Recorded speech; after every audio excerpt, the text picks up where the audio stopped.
Hello, this is Modern Master Art, and this is my drawing of a white-tailed bumblebee. It's a time-lapse video. This took about 14 hours, I think it did, to draw this. So the story behind this is that the Bumblebee Conservation Trust asked me to do a picture which they could auction off for their charity. So they do annual fundraisers to keep money maintained to help conserve the British bumblebee in all of its different species.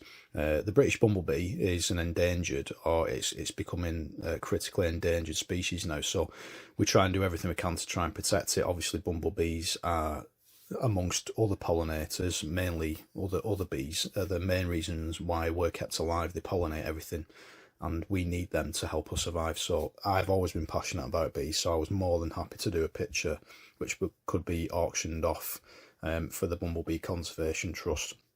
So this took me about 14 hours to do, and I took this from a photograph. I worked from a photograph which I took on a macro setting from my camera, and I took this in my back garden. So we have a lot of plants which are geared towards helping the bees survive, basically. So we've got buddleia and lavender, sorry, that's the one I was trying to think of. Lavender plants, all different sorts of herbs. So a lot of different plants which are geared towards helping bees survive. So I took this picture, and this is one of the better pictures which I took outside, and it's a white-tailed bumblebee and it's on a lavender plant.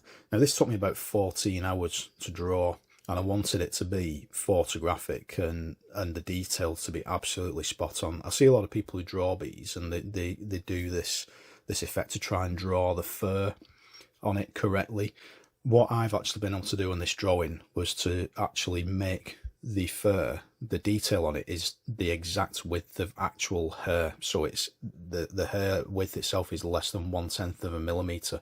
So when you look at the fur detail on this, it looks like you could actually stroke it because it looks genuinely furry.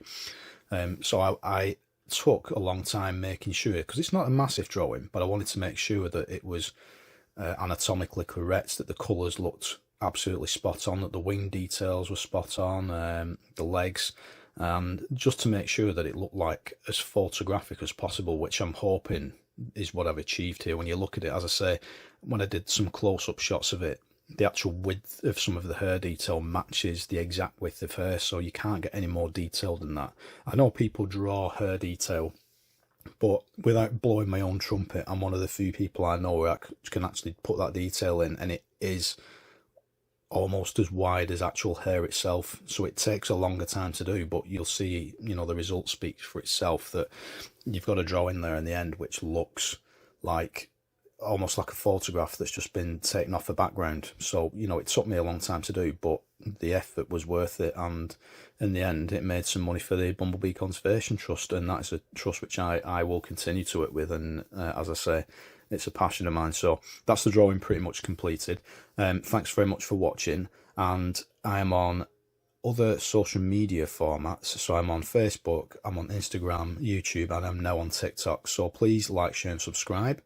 I'll be very much appreciated if you would do that for us. I'll be back again with some more videos very soon, because I've got plenty more to load up, and I will have a few other videos which will be coming very soon. So check those out, and thanks for your time again, and I'll see you again. Goodbye.